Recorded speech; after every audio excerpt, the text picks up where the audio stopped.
Assalamualaikum warahmatullahi wabarakatuh. Perkenalkan, nama saya Adin Dopila Putri.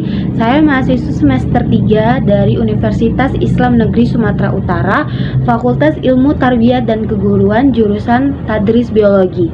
Jadi, maksud dan tujuan saya membuat video ini ialah untuk memenuhi tugas ujian akhir semester pada mata kuliah atlah kurikulum. Jadi, langsung saja kita mulai ke videonya. Jadi langsung saja kita masuk ke pembahasan nomor 1, yaitu jelaskan rasional pengembangan kurikulum 2013. Jadi yang pertama itu ada tantangan internal. Tantangan internal antara lain terkait dengan kondisi pendidikan dengan tuntunan pendidikan yang mengacu pada 8 standar nasional pendidikan yang meliputi standar pengelolaan, standar biaya, standar sarana dan prasarana, standar pendidikan dan tenaga kependidikan, standar isi, standar proses, standar penilaian, dan standar kompetensi lulusan.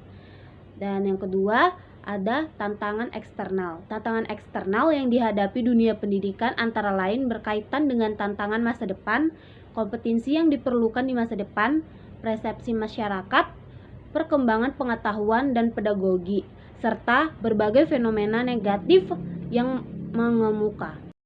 Next, kita masuk yang ketiga, penyempurnaan pola pikir. Pendidikan yang sesuai dengan kebutuhan masa depan hanya akan dapat terwujud apabila terjadi pergeseran atau perubahan pola pikir. Pergeseran itu meliputi proses pembelajaran sebagai berikut. Yang A, dari berpusat pada guru menuju berpusat pada siswa. Yang B, dari satu arah menuju interaktif. Dan yang C, dari isolasi menuju lingkungan jejaring. Selanjutnya kita masuk yang keempat, penguatan tata kelola kurikulum.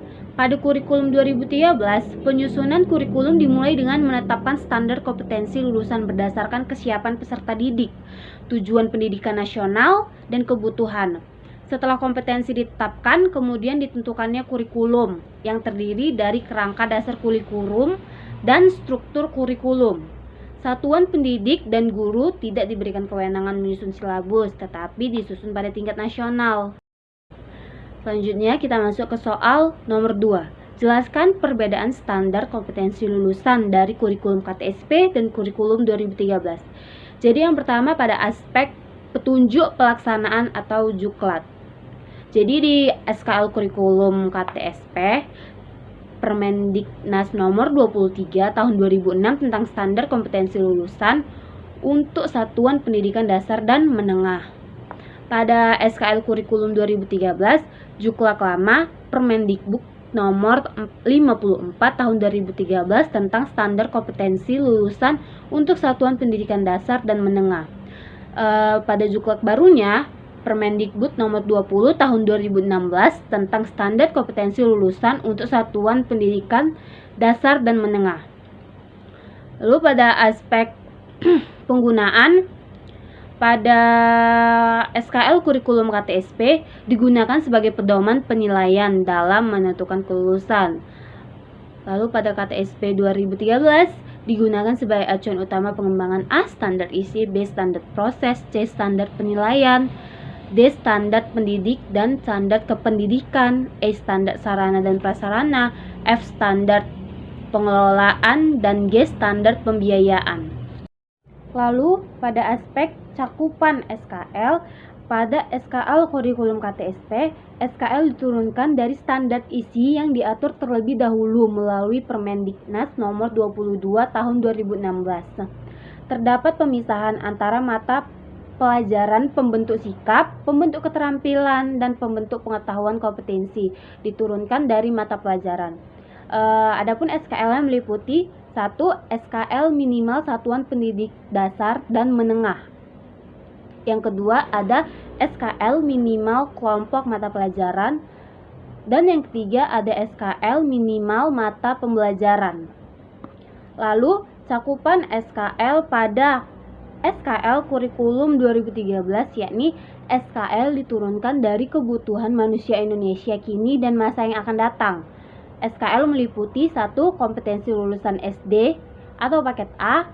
Kedua, kompetensi lulusan SMP atau MTS atau paket B. Dan yang ketiga ada kompetensi lulusan SMA, SMK atau paket C. Adapun rumusan SKL, setiap jenjang pendidikan, satuan pendidikan dasar dan menengah dijelaskan secara rinci pada 3 dimensi, yaitu sikap, pengetahuan, dan keterampilan.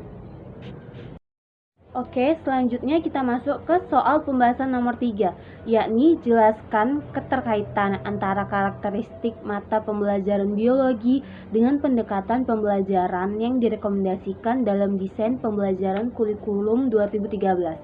Jadi, karakteristik mata pembelajaran biologi sebagai produk adalah kumpulan hasil observasi secara sistematis atau lengkap, sehingga bisa menjelaskan fenomena yang terjadi di sekitar kita atau proses pengumpulan data. Aktivitas ilmiah untuk mendeskripsikan fenomena alam hingga diperoleh produk sains berupa fakta, prinsip, hukum, atau teori. Pembelajaran biologi idealnya memungkinkan peserta didik melakukan serangkaian keterampilan proses sains, mulai dari mengamati, mengelompokkan atau klasifikasi, mengukur, menghitung, dan lain sebagainya. Sedangkan biologi sebagai produk adalah ilmu-ilmu biologi yang berasal atau dikemukakan sebagai produk ilmiah. Bagi seorang guru harus bisa mengetahui sikap, menalar mengetahui teori dengan ilmu biologi. Selama melakukan serangkaian proses ilmiah, diharapkan dapat dikembangkan sikap ilmiah seperti jujur, objektif, teliti, menghargai orang lain, dan disiplin. Setelah itu, standar nasional pendidikan yang berkaitan dengan pelaksanaan pembelajaran pada satu satuan pendidikan yang mencapai standar kompetensi lulusan. Berdasarkan Permendikbud nomor 65 tahun 2013, standar proses dijabarkan sebagai suatu kriteria mengenai pelaksanaan pembelajaran pada satuan pendidik untuk mencapai standar kompetensi lulusan. Standar proses kurikulum 2013 diatur dalam Permendikbud nomor 65 tahun 2013. Pada tahap ini, standar kompetensi lulusan menjadi semacam kerangka konseptual tentang sebuah proses dan sasaran pembelajaran yang harus dicapai oleh lembaga pendidik. Karena itu, pada kurikulum 2013, pada tataran proses pembelajaran dan untuk memperkuat pendekatan ilmiah atau saintifik, tematik terpadu, atau tematik antar mata pelajaran dan tematik atau dalam suatu mata pelajaran akan mengupayakan agar para guru mampu menerapkan pembelajaran berbasis penyingkapan atau penelitian. Hal ini bertujuan untuk mendorong kemampuan peserta didik untuk menghasilkan karya konseptual baik individu maupun kelompok. Maka sangat disarankan menggunakan pendekatan pembelajaran yang menghasilkan karya berbasis pemecahan. Oke, lanjut kita ke pembahasan soal nomor 4. Adapun soalnya ialah jelaskan terkait lingkup dan tujuan penilaian berdasarkan Permendikbud nomor 23 tahun 2016 tentang standar penilaian pendidikan. Jadi, pada bab 2 lingkup penilaian pasal 2, penilaian pendidikan pada pendidikan dasar dan pendidikan menengah terdiri atas A. Penilaian hasil belajar oleh pendidik, B. Penilaian hasil belajar oleh satuan pendidikan, dan C. Penilaian hasil belajar oleh pemerintah. Ke pasal 3-nya, 1. Penilaian hasil belajar peserta didik pada pendidikan dasar dan pendidikan menengah meliputi aspek A. Ada aspek sikap, B. Pengetahuan, dan C. Keterampilan. Lalu yang kedua, penilaian sikap sebagaimana dimaksud pada ayat 1. Huruf A merupakan kegiatan yang dilakukan oleh pendidik untuk memperoleh informasi deskriptif mengenai perilaku peserta didik. Yang ketiga, penilaian pengetahuan sebagaimana yang dimaksud pada ayat 1 huruf D merupakan kegiatan yang dilakukan untuk mengukur penguasaan pengetahuan peserta didik. Lalu kita masuk ke tujuan penelitian. Pada pasal 4, 1. Penilaian hasil belajar oleh pendidik bertujuan untuk memantau dan mengevaluasi proses kemajuan belajar dan perbaikan hasil belajar peserta didik secara berkesinambungan.